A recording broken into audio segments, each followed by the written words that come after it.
C'est l'éruption volcanique la plus violente de ces 2 derniers millions d'années. Ça a dû être faramineux. Il y a 75 000 ans, le supervolcan Toba provoque un cataclysme climatique. Toute la planète a été ravagée par le choc climatique, pas seulement les abords du volcan. Les températures chutent. Le monde entre dans un hiver volcanique. Et la race humaine frôle l'extinction. Après l'éruption, seuls les plus forts ont pu survivre. Comment une seule éruption a-t-elle entraîné de telles destructions? Et que se passerait-il si une telle catastrophe devait se reproduire?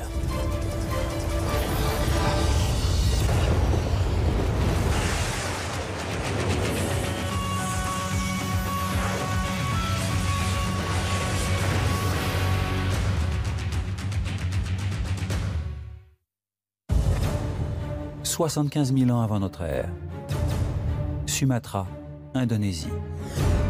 Après 700 000 ans de sommeil, un géant nommé Toba s'éveille. Il engendre l'éruption volcanique la plus explosive depuis 2 millions d'années. Ça a dû être faramineux. On a dû l'entendre à des milliers de kilomètres de là. C'était 40 fois plus puissant que l'éruption la plus gigantesque de l'histoire écrite. Et l'impact a été 40 fois plus violent. Un désastre.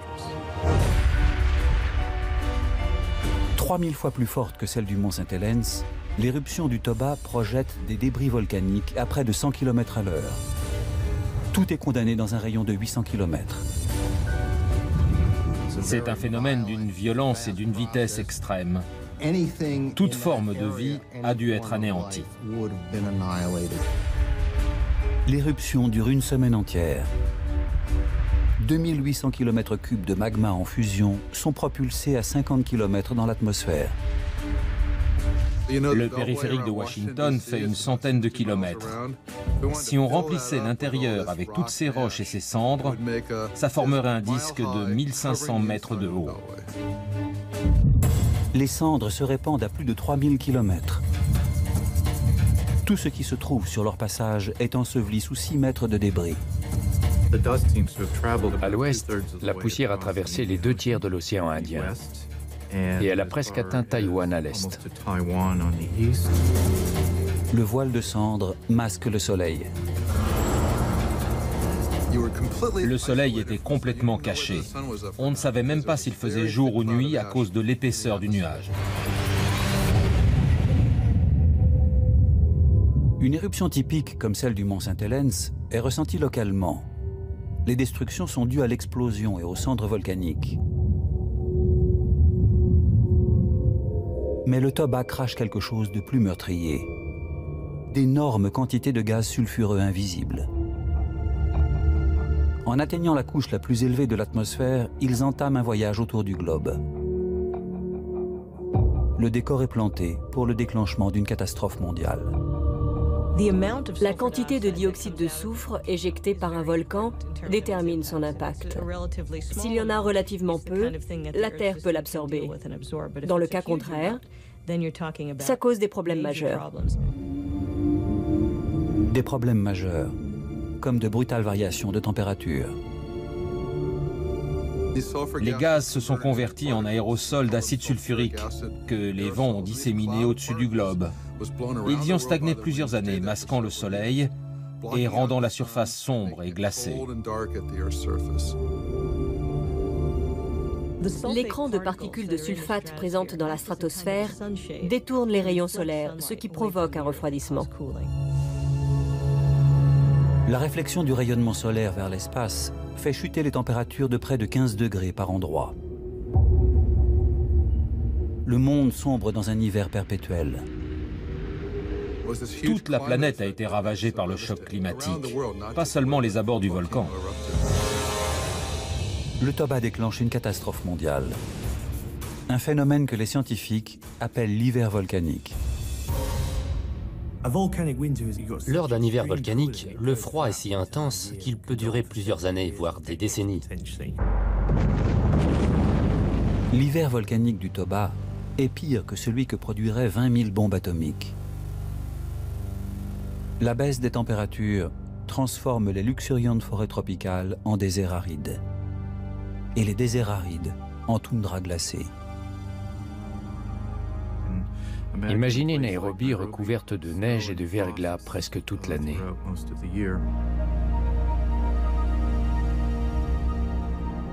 La végétation, incapable de s'adapter au changement brutal, se dessèche ou gèle. Les animaux qui peinent à se nourrir périssent. C'est toute la chaîne alimentaire qui s'écroule. Et les hommes préhistoriques, qui dépendent de la chasse et de la cueillette, commencent à mourir. De toute façon, ils vivent sur le fil. Ils n'ont aucun moyen de faire des réserves. Ils subsistent de ce qu'ils trouvent. Que faire si l'équilibre est bouleversé et que les sources de nourriture habituelles disparaissent? C'est grave. À l'époque, très peu d'êtres humains vivent sur Terre. Peut-être 1 million, dans des régions d'Afrique et d'Asie.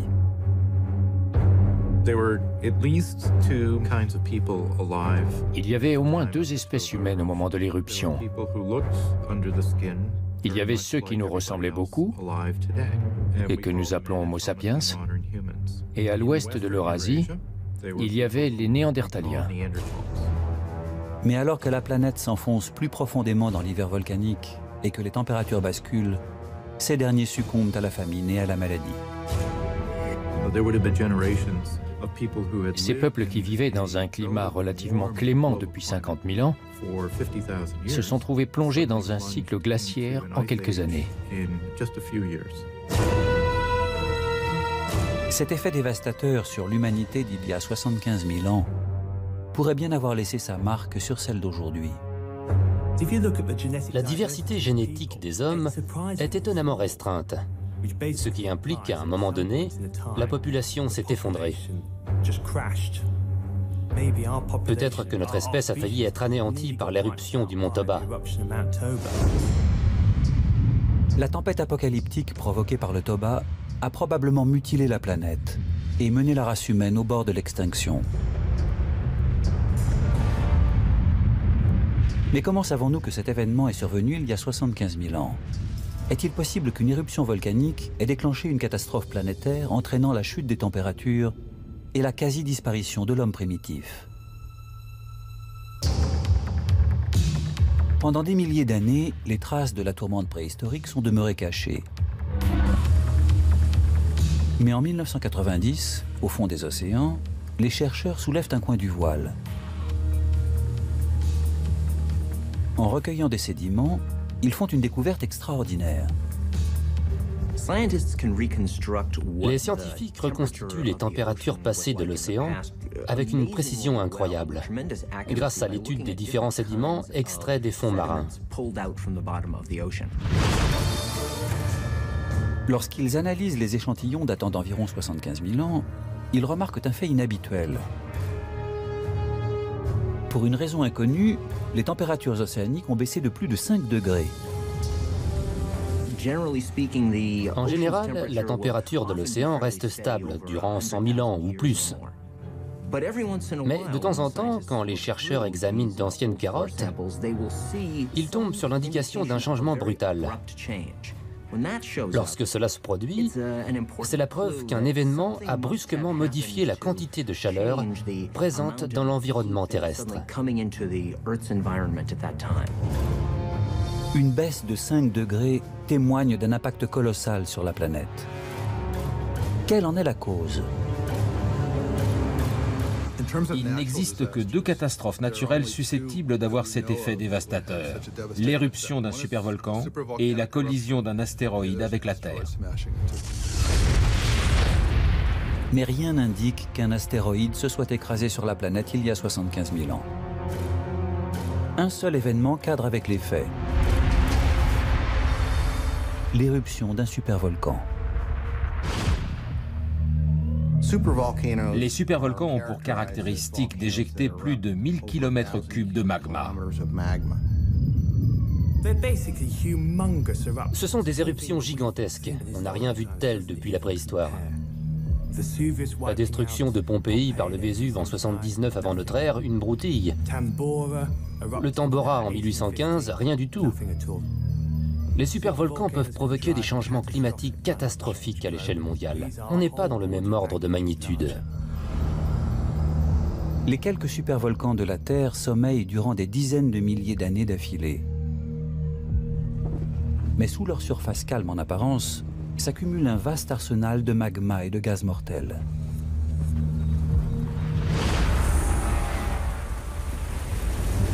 Où se cache donc le monstre dont l'explosion, il y a 75 000 ans, a déchaîné l'enfer sur Terre?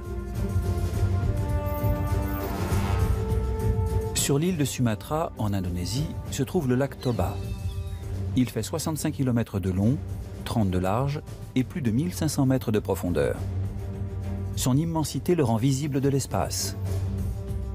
Toutefois, ce n'est pas une nappe d'eau ordinaire. C'est la plus grande caldeira du monde.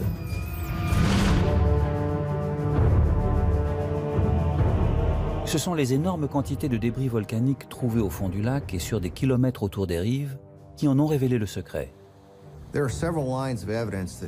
Plusieurs éléments confirment l'éruption cataclysmique du Toba il y a 75 000 ans. On trouve d'épais dépôts de roches et de cendres sur 20 000 km² autour du lac. Ces vestiges suffisent-ils pour affirmer que le Toba a provoqué un hiver volcanique qui a dévasté la planète? Ce genre de catastrophe pourrait-il se reproduire?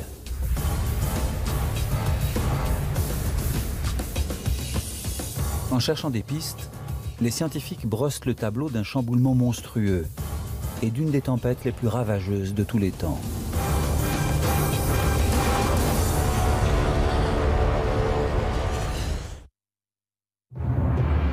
Il y a 75 000 ans, sur l'île indonésienne de Sumatra, un supervolcan nommé Toba entre violemment en éruption.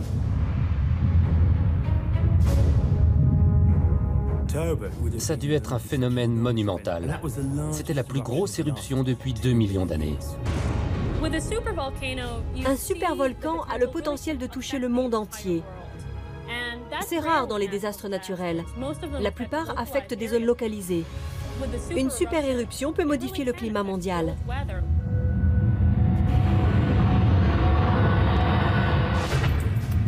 L'explosion provoque une tempête planétaire qui masque le Soleil et plonge le climat dans le chaos, menaçant l'existence même de l'espèce humaine. Le Soleil ne réchauffait plus le monde. En quelques jours ou quelques semaines, les gens ont dû commencer à ressentir les effets du froid. Les plantes sont mortes d'abord, puis les hommes et les animaux qui s'en nourrissaient.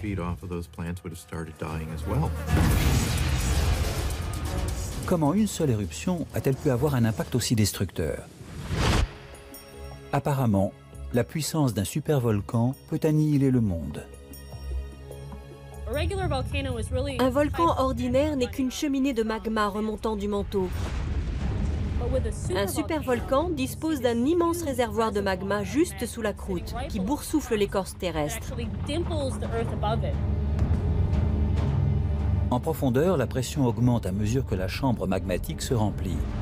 Et lorsqu'un supervolcan entre en éruption, il ne crache pas sa lave par une seule cheminée verticale. Il explose dans toutes les directions et envoie des gaz toxiques jusque dans les couches les plus hautes de l'atmosphère.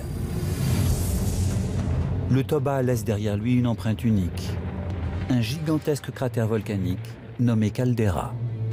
En s'effondrant, il a formé un trou immense dans le sol, qui n'existait pas avant puisque toute la matière a été soufflée. Mais quelles preuves le supervolcan a-t-il laissées?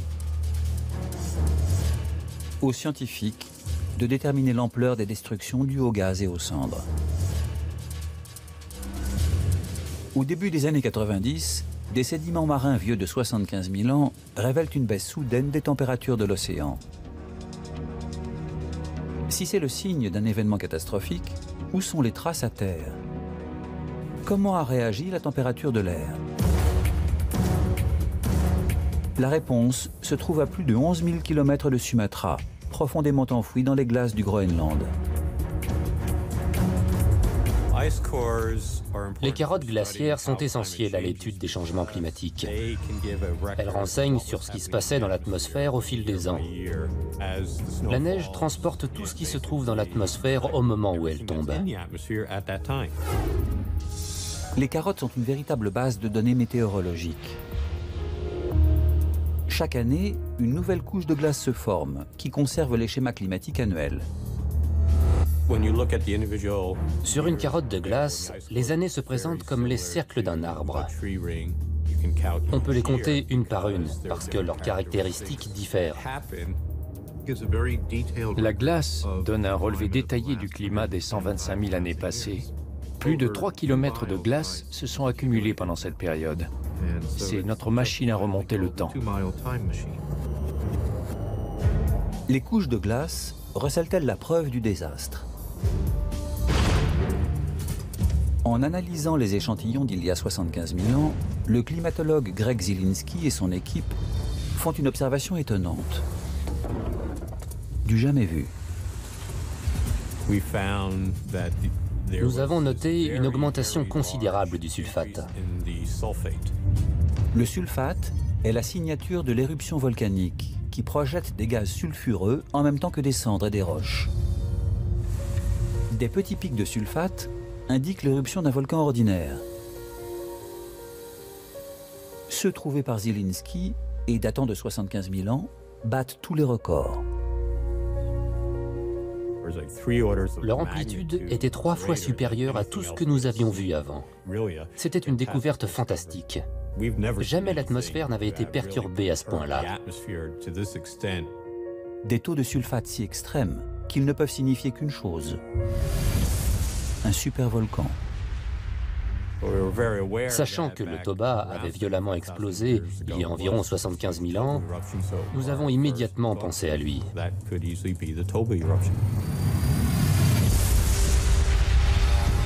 Lors d'une éruption volcanique typique, l'énergie explosive propulse le soufre dans la couche la plus basse de l'atmosphère, la troposphère, où il forme de la pluie acide.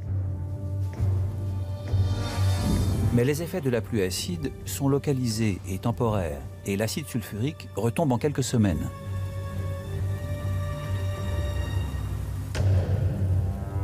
En revanche, si le volcan est gigantesque, les gaz sulfureux atteignent la couche supérieure de l'atmosphère, à 25 km de la Terre, la stratosphère.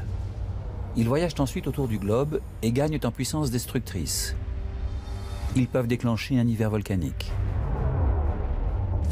Si un volcan très explosif injecte du dioxyde de soufre dans la stratosphère et que les particules bloquent le soleil, il y a refroidissement.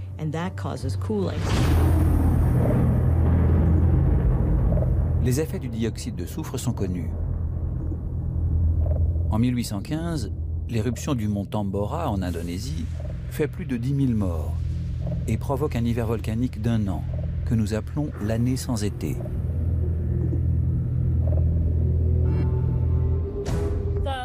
L'éruption du Tambora a envoyé 400 millions de tonnes de dioxyde de soufre dans l'atmosphère. L'été suivant, en 1816, il a neigé en Nouvelle-Angleterre en juin. Les récoltes ont été perdues en Amérique et en Europe. La production agricole s'est effondrée. Le boisseau de blé valait 2,50 $, prix qu'il n'a plus atteint jusqu'en 1972. Des centaines de milliers de personnes sont mortes de faim. Et une poussée de choléra s'est transformée en épidémie mondiale à cause de cette seule éruption. Même la littérature reflète la bascule brutale du climat. L'auteur Mary Shelley, fasciné par ses conséquences, en tire un chef-d'œuvre, une histoire d'horreur emblématique durant l'été 1816.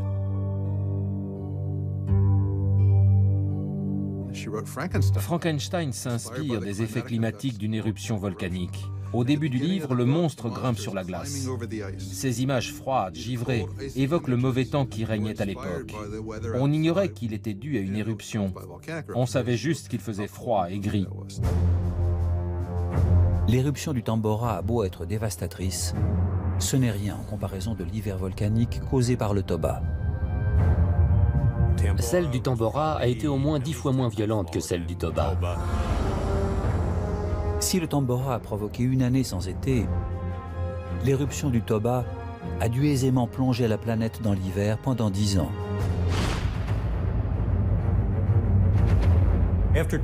Les aérosols projetés par le Toba sont restés en suspension entre 6 et 15 ans. Et pendant ce temps, la Terre a certainement connu des conditions beaucoup plus froides. Un hiver volcanique prolongé ne peut qu'avoir des effets catastrophiques sur l'écosystème et entraîner un grave déséquilibre du climat mondial. Ce qui a pu se passer, c'est que de grandes parties de la Terre ont dû se refroidir, en particulier la température de surface des océans.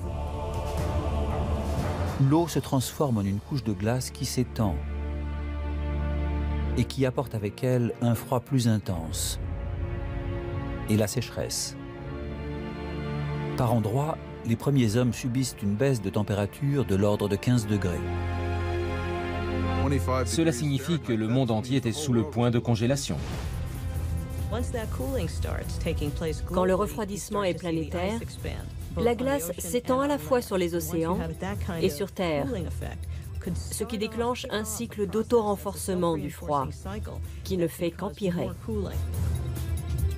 La planète a-t-elle été atteinte si gravement que son climat en a été changé à jamais? Le pire hiver volcanique connu a-t-il plongé le monde dans l'âge de glace? Le monde n'était pas prêt pour une glaciation, il y a été poussé.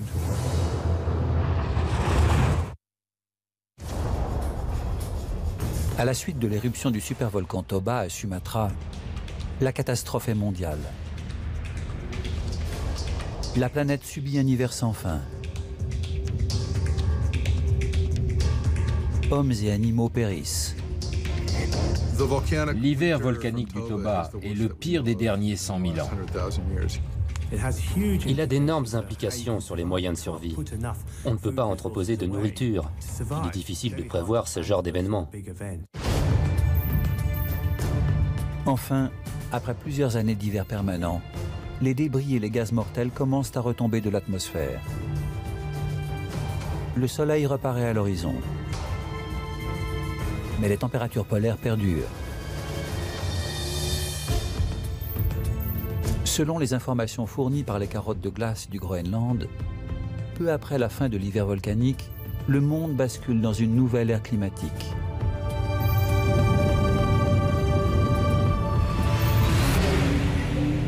Mille ans de glaciation.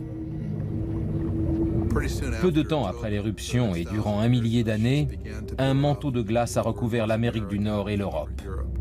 Certains ont suggéré que le Toba avait peut-être provoqué une ère glaciaire à cause de la proximité des deux événements. Le cataclysme du mont Toba a-t-il entraîné un changement climatique mondial? Lorsque la température moyenne baisse d'à peine quelques degrés Celsius, les effets se font sentir sur toute la planète. Au lieu de reculer, les glaciers avancent. On parle de glaciation lorsque les températures diminuent sur une longue période. La température moyenne doit être d'environ 5 degrés en dessous de la normale. Cette baisse peut avoir pour conséquence l'expansion de la couverture glaciaire sur des continents entiers. Durant une glaciation, des quantités d'eau croissantes se transforment en couches de glace. Celles-ci s'étendent ensuite en immenses glaciers et recouvrent les terres. Un cercle vicieux se met en place. À mesure que la glace s'étend, le niveau des océans baisse, la lumière solaire est renvoyée dans l'espace et les températures continuent à chuter. Lorsque la neige et la glace s'étendent, la Terre devient plus blanche et réfléchit davantage de chaleur, ce qui augmente le froid.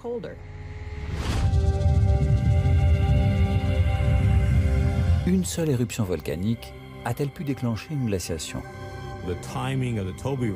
L'éruption du Toba et l'expansion des couvertures glaciaires sur les continents semblent coïncider parfaitement.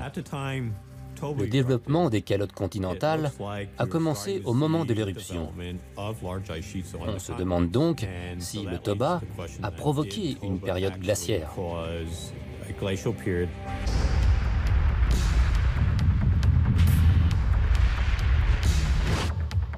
Le météorologue Alan Robock a créé des modèles informatiques pour mesurer les effets potentiels des éruptions volcaniques sur le climat. La modélisation permet de calculer les variations de température. On l'utilise pour les prévisions météo. Mais il n'existe pas de données sur la météo d'il y a 75 000 ans. Pour simuler l'impact d'un hiver volcanique comme celui du Toba et déterminer s'il a entraîné une glaciation, Roboc se fonde sur son équivalent moderne le plus proche.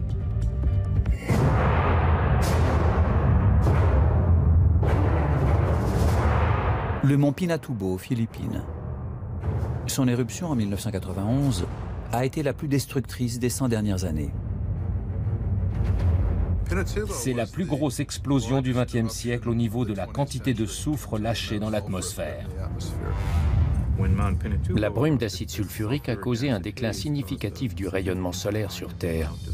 Le réchauffement planétaire a été enrayé pendant 1 an. La technologie satellitaire permet aux scientifiques de recueillir des données sur la quantité de sulfure éjectée dans l'atmosphère par le Pinatubo. On regarde ce qui a fini par retomber sur le Groenland. On n'a pas de satellite pour le Toba, mais on a les carottes de glace du Groenland. On peut donc comparer les concentrations. Il y en avait 100 à 300 fois plus que pour le Pinatubo. Sachant combien de dioxyde de soufre le Pinatubo a rejeté dans l'atmosphère, et étant donné que le Toba était au moins 100 fois plus grand, Roboc utilise ces modèles informatiques pour reconstituer ce qui s'est passé il y a 75 000 ans. On entre des données correspondant à 100 fois la puissance et 100 fois la quantité de soufre du Pinatubo. Et on calcule la réponse climatique pour voir jusqu'où va le refroidissement. Selon ce graphique, on pourrait perdre 15 degrés Celsius par rapport à la normale durant plusieurs années. Ce qui signifie un hiver ainsi qu'une sécheresse planétaire.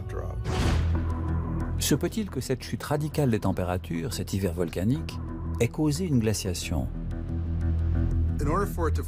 Pour qu'un âge glaciaire débute, il faut que la Terre refroidisse pendant longtemps. Nous tentons de comprendre comment le Toba aurait pu avoir cet effet. Quelle que soit la quantité de matière éjectée, la gravité finit par la faire retomber. On peut connaître un hiver volcanique extrêmement rigoureux pendant plusieurs années, jusqu'à 10 ans. Mais ensuite, ça se réchauffe graduellement. Les travaux de Roboc démontrent que le refroidissement dû au gaz sulfureux du Toba n'aurait pas pu durer. Après l'hiver volcanique, la planète aurait dû se réchauffer et les températures revenir à la normale. Or, les archives géologiques prouvent que la Terre est restée froide durant 1000 ans. Roboc en déduit que l'éruption du Toba a eu lieu alors qu'une glaciation avait déjà débuté. Ça a peut-être hâté le processus. On sait que les glaciations démarrent sans éruption volcanique. Et on sait que cette éruption massive s'est produite juste avant une avancée des glaces. À mon avis, le Toba est entré en éruption au moment où le climat commençait à entrer dans cette ère glaciaire d'un millier d'années. Les aérosols volcaniques ont contribué à refroidir la surface des océans, ce qui a dû activer la glaciation au cours des 200 premières années.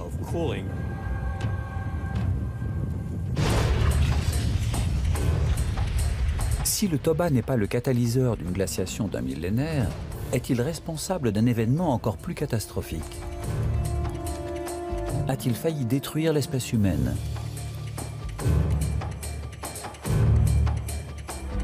Tous les peuples de la Terre portent la trace de ce cataclysme planétaire au sein de leur ADN.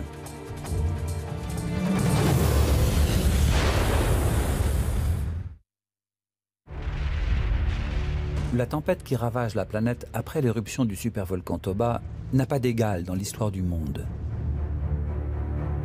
Elle engendre un hiver volcanique qui fait baisser les températures de près de 15 degrés et paralyse la chaîne alimentaire. Plantes et animaux luttent pour s'adapter au froid. Mais ce sont les premiers hommes qui affrontent le pire danger. Ils risquent l'extinction.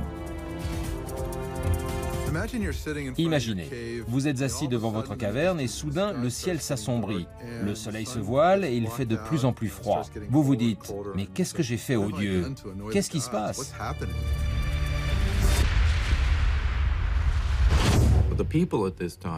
Les peuples de l'époque ont subi un grave changement climatique.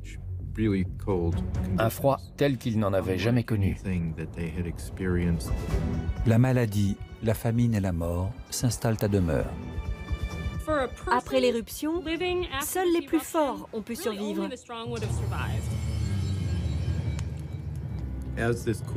Avec le refroidissement, la population a commencé à dépérir.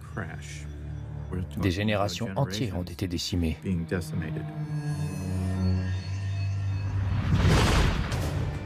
Selon les connaissances scientifiques, avant l'éruption, des peuples primitifs peu nombreux mais en croissance constante habitaient l'Afrique et probablement certaines régions d'Asie. En grattant un peu, c'étaient des gens qui nous ressemblaient beaucoup. Chasseurs-cueilleurs, leur subsistance dépend de leur habitat et d'un climat stable. Avec l'arrivée de l'hiver volcanique et la chute radicale des températures année après année, les premiers hommes se battent pour survivre. Imaginez un paysage peuplé de petits groupes de chasseurs-cueilleurs, avec une densité de population très basse. Quand le désastre a frappé, ceux qui n'étaient pas dans le meilleur environnement étaient incapables de se nourrir. Plusieurs dizaines de milliers d'années plus tard, les scientifiques s'interrogent. Quel a été l'impact de la catastrophe sur les hommes préhistoriques? Combien ont survécu? La réponse se trouverait en chacun d'entre nous. En analysant les populations modernes, les généticiens peuvent reconstituer la taille des populations anciennes. La cartographie du génome humain, qui est constitué d'ADN, permet de déterminer l'héritage génétique de chacun. Une partie de l'ADN, l'ADN mitochondrial, ne se transmet que de mère en fille. C'est un excellent marqueur de patrimoine. L'examen du génome mitochondrial retrace l'histoire génétique de n'importe quel être humain sur des millénaires. Et ce qu'il révèle interpelle. Malgré des millions d'années d'évolution, il y a très peu de différence entre les 6,5 milliards d'individus peuplant la Terre aujourd'hui. La composition génétique de l'homme est très inhabituelle comparée à la plupart des autres espèces. Des peuples aussi éloignés que les Esquimaux, les aborigènes australiens et ceux de l'Afrique du Sud sont génétiquement plus proches que deux chimpanzés du même groupe social en Afrique de l'Ouest.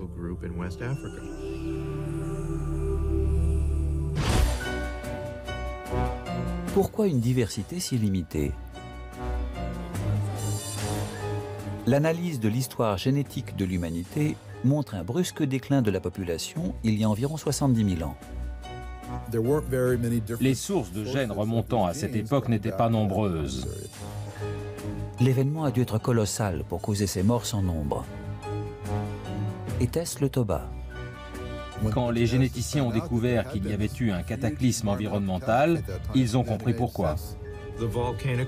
L'hiver volcanique et ses conséquences sur le climat et la nourriture ont fait s'effondrer la population humaine. Depuis plus de 10 ans, l'anthropologue Stanley Ambrose étudie les effets du Toba sur l'homme primitif. D'après lui, la population a chuté de manière si abrupte que le destin génétique de l'humanité en a été modifié. Avant Toba, il y avait peut-être 1 million d'habitants en Afrique. Mais les scientifiques pensent qu'après, la population de la Terre est tombée à 30 000 personnes. Du nombre d'habitants d'une grande ville à la capacité d'un stade de baseball. Les généticiens ont reconstitué une population d'environ 5000 femmes en âge de procréer. Chaque personne en vie aujourd'hui remonte à l'une d'elles. Cette diminution rapide de la population se nomme goulot d'étranglement génétique. Un goulot d'étranglement génétique se produit chaque fois qu'une espèce est presque totalement éliminée. Ainsi, les générations futures descendent d'un tout petit nombre d'individus. Imaginez qu'un désastre ait eu lieu et que les seules personnes capables de repeupler le monde soient vos voisins. Malgré toute leur diversité, ils ne représentent pas l'ensemble des caractéristiques génétiques. Et certaines, les cheveux roux par exemple, disparaissent aux générations suivantes. Les gènes d'aujourd'hui viennent d'un groupe très restreint d'ancêtres originels. Et il est possible que ce soit lié à l'éruption du Toba. Si elle a tué une sous-population humaine assez importante, il n'en est peut-être resté qu'un petit noyau pour repeupler la Terre.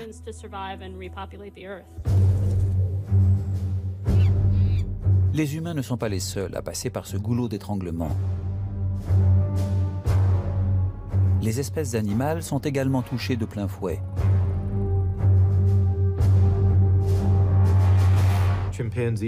En Afrique, le nombre des chimpanzés s'est effondré, comme celui des orang-outans à Bornéo. Il n'existe pas un tigre aujourd'hui dont les origines maternelles ne remontent pas à 73 000 ans. Les événements qui ont secoué le monde à cette époque suggèrent que la population de nombreuses espèces a subi des changements radicaux.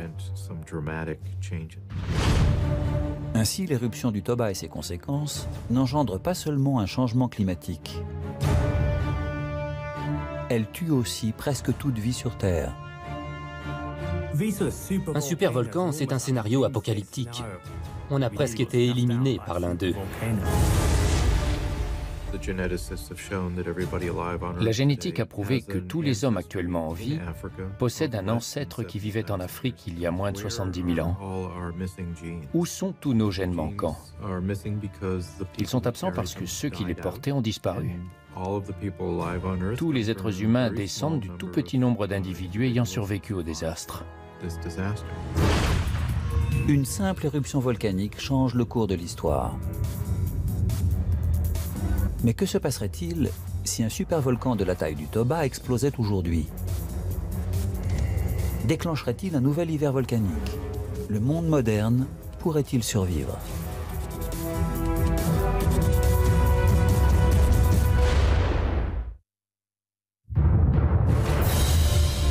Il y a 75 000 ans, sur l'île indonésienne de Sumatra, le supervolcan Toba entre en éruption et cause un refroidissement planétaire.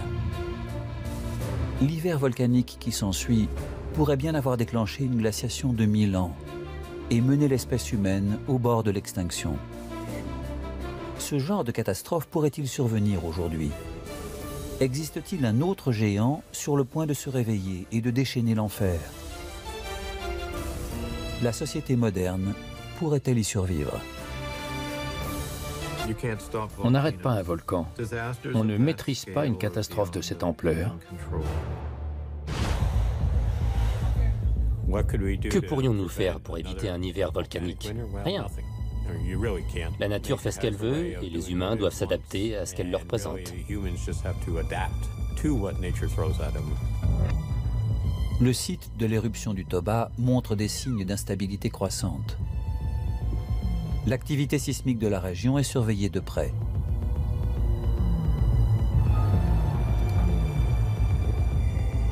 Le Toba a explosé 4 fois ces derniers millions d'années. Peut-il entrer à nouveau en éruption? On pense qu'il reste du magma dessous. Il y a des petits volcans et des sources chaudes dans la caldeira. Le Toba ne représente pas une menace imminente. Mais d'autres supervolcans grandissent dans le monde. En Italie, au Japon, en Nouvelle-Zélande. Ils ont explosé à la préhistoire et entreront à nouveau en éruption. À ce moment-là, le monde moderne sera gravement ébranlé. Si un volcan de la taille du Toba explose aujourd'hui ou demain, n'importe où dans le monde, on ne pourra rien y faire. La plupart des gens mourront, à moins d'avoir un abri atomique, 10 ans de réserve de nourriture et l'arsenal nécessaire pour tenir à distance les autres affamés. Mais je n'appelle pas ça vivre. Peu de gens savent que certains des plus grands supervolcans du monde sont en formation aux États-Unis. Certaines régions de l'ouest des États-Unis ont le potentiel d'une méga-éruption. En Californie, la caldeira de Long Valley est située à 2 pas de Mammoth Mountain, station de ski réputée. L'éruption qui l'a formée, il y a 750 000 ans, a enseveli le pays sous une épaisse couche de cendres, jusqu'au Texas au sud et au Nebraska à l'est. Au nord du Nouveau-Mexique, l'éruption de la caldeira de Valles, il y a plus d'1 million d'années, a tout dévasté jusqu'en Iowa. Mais le supervolcan le plus remarquable et le plus actif est l'une des destinations touristiques les plus populaires d'Amérique. Le parc national de Yellowstone au Wyoming n'est autre qu'une gigantesque caldeira. Le magma bouillonne juste sous les pieds des visiteurs. C'est le magma formant le supervolcan de Yellowstone qui chauffe les geysers, les mares de boue et les autres formations naturelles. Selon les spécialistes, les conséquences d'une éruption à Yellowstone seraient comparables à celles du Toba. L'aspect intéressant du Yellowstone, c'est que lorsqu'il explose fort. Il y a eu 2 super éruptions à Yellowstone au cours des 2 derniers millions d'années. En fait, le Yellowstone semble suivre un cycle de 600 000 ans. À quand remonte sa dernière éruption? 650 000 ans. Qu'arriverait-il à notre société si l'un des supervolcans de l'ouest des États-Unis explosait? Si le Yellowstone crachait la même quantité de cendres que le Toba, elle formerait une couche de 10 cm d'épaisseur sur les États-Unis continentaux. Les effets seraient épouvantables.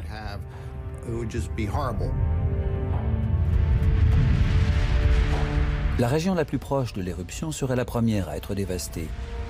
Et bien que le Wyoming soit un État principalement rural, certains centres urbains, comme Las Vegas, sont à proximité.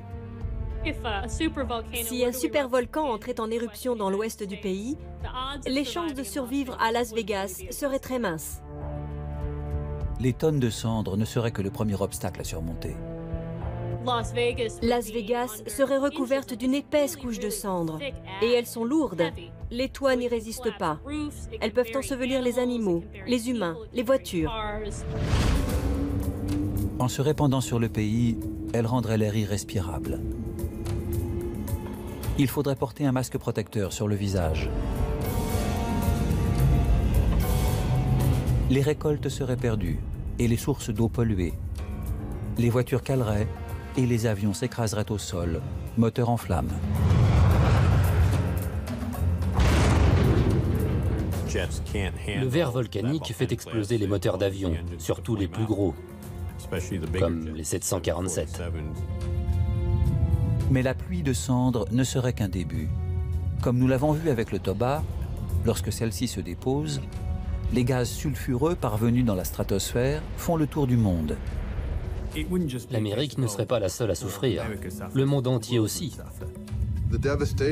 On peut gérer les dévastations d'un ouragan, d'un raz-de-marée ou d'un séisme, car même si la population est sous le choc, on peut acheminer de la nourriture et des fournitures médicales à partir d'autres pays. Mais si un supervolcan entrait en éruption, il n'y aurait personne, nulle part pour nous venir en aide. Le monde entier serait touché. D'après les scientifiques, la question n'est pas de savoir si un supervolcan va exploser, mais quand. On ne peut pas se préparer à l'éruption d'un supervolcan. Leur puissance est telle qu'aucune technologie connue ne peut la contenir. La Terre survivra. Mais je ne sais pas si l'humanité se remettra d'une tragédie aussi dévastatrice. La Terre, finalement, est assez résistante. Ce sont les conditions nécessaires à la vie humaine qui seront en danger.